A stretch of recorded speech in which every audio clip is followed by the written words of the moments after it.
Alright, final warning, click away if you do not want spoilers because there will be spoilers. Not only will I talk about it, I'm going to make it on this video right now. This is movie version of Amy, post-credits scene. Very exciting. This came out today and I was so inspired I had to make it. First of all, I want to thank Flesh Grinder for making this orthographic view for me. Kind of helped me out in getting the proportions the way that I thought they should be. First, I scanned my Super Shadow on my RevoPoint 3D scanner. And if you watch this channel, you know that sometimes I get good results, sometimes I get bad results. But all I really wanted from this was the eyes, the face, and the mouth areas so that I could get a basic size to start with. And it seemed the God Chaos was shining down upon me today because my tablet started working suddenly. It was like a sign that it was time to sculpt this. What I did was removed all the parts that I didn't want and added a sphere in ZBrush to really start to bring out just the more subtle forms of the figure. I kind of widened the bridge between the two eyes. I changed the eye shape to make it look more like the reference. I gave it kind of a cute button nose that didn't even get picked up in the scan.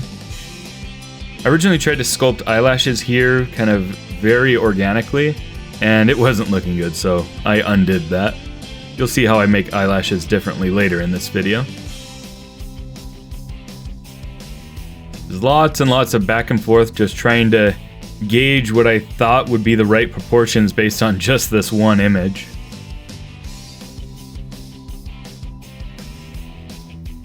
You can see I'm kind of adding spheres and deforming it to give it the start of those quills that come down in front of her face. I messed around with these for a long time just because I wasn't sure how they'd work in 3D printing and I still wanted to hit on model. So there was a lot of back and forth trying to figure out exactly how I wanted to make it look.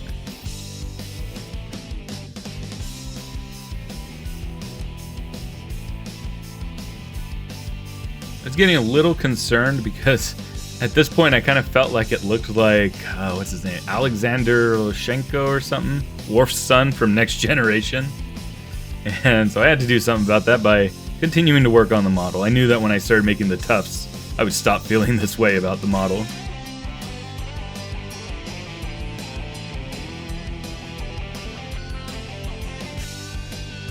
It started looking better once I merged it with the face too, and I was able to start sculpting the lines of the quills to merge in with the face. Here I'm putting in kind of those front tufts of hair on her head.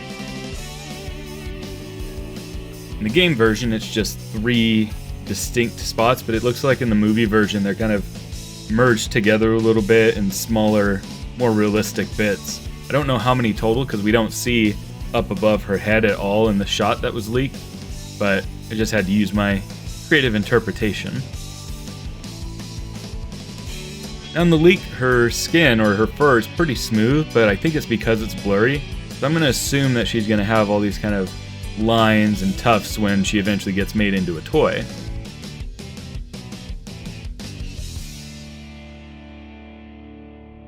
I use this fur brush to kind of create the non-uniform stuff that's all bunching up everywhere.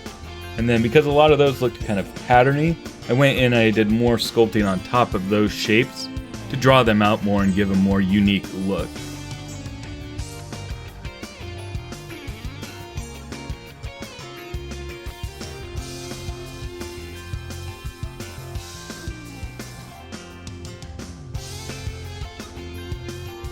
And for the headband, I just used a cylinder in ZBrush.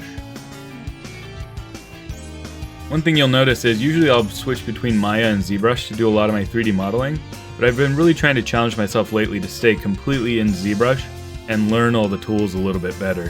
I think that's paying off. I assume she has a headband. We don't actually really see it unless it's just a few pixels or something that I'm not noticing, but for now I'm going to assume that she has a headband.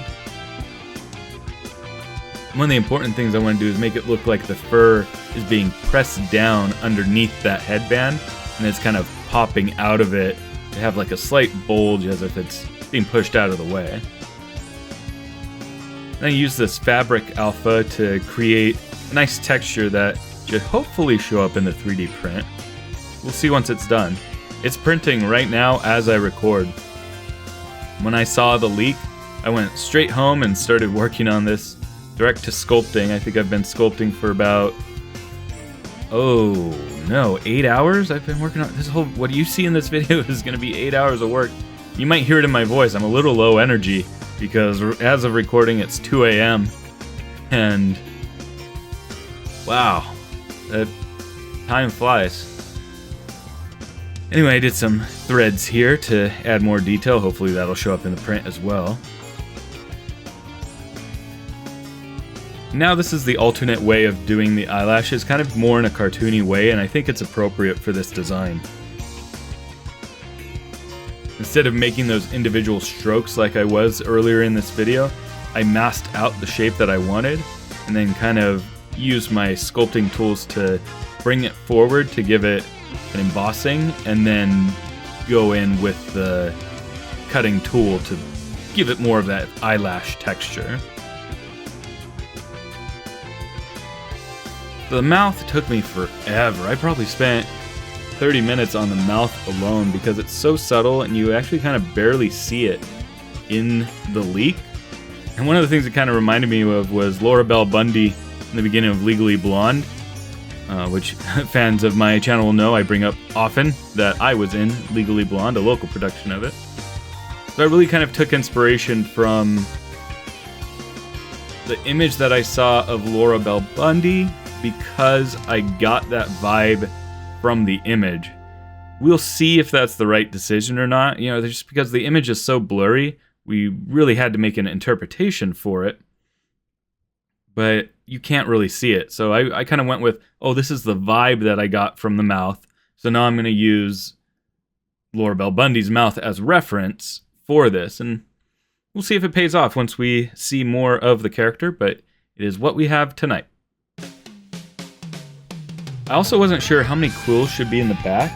Amy just has 3 quills in the back, and I tried doing a total of 5 at first.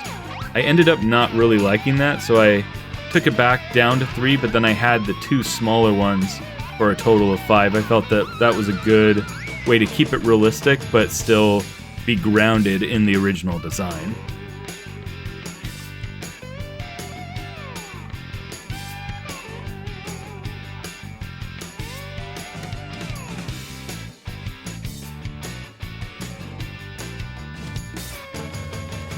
Again, on the back of the head, I'm making it so that the hair is kind of pushed out from beneath the headband.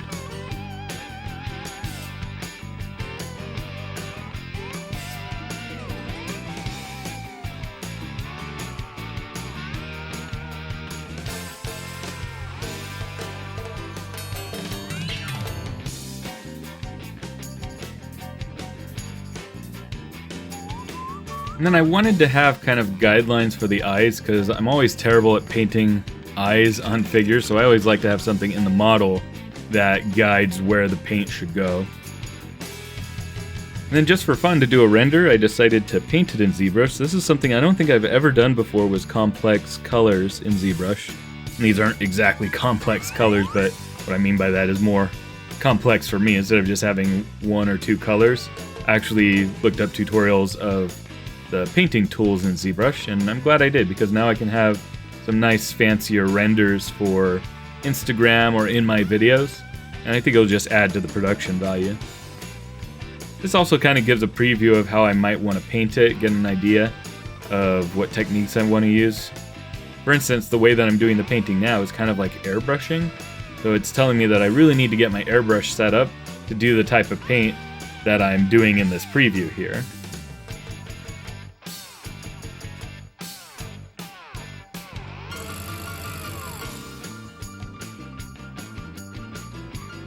Not the cleanest brush. The way that you paint in ZBrush I feel like is a little messy. Unless there's better ways to do it that I just don't know. But I think it's perfectly fine for a little preview here.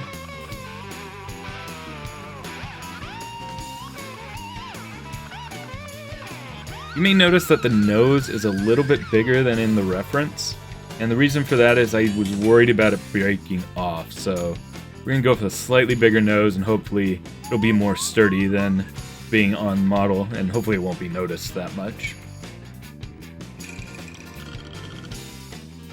So one thing I do when I decimate things is sometimes I never remember if I actually press the decimation button. So before exporting, I'll do a little bit of messing around with it to see if it messes up with low poly or not. And then I just started playing with it, because here I had forgotten to press the button, so it is high poly.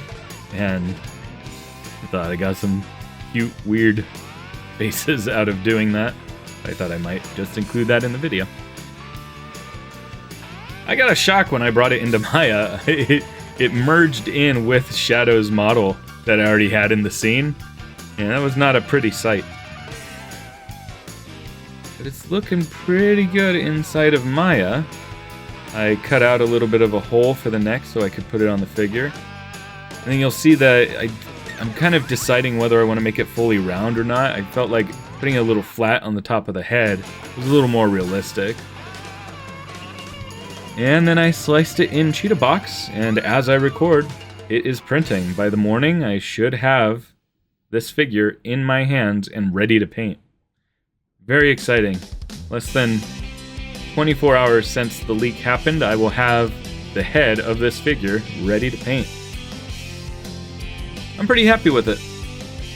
It's not completely on model, and I realize that, but you know, it's just the one shot that we have, so we'll see how accurate it was when the actual toy comes out. Thanks for watching.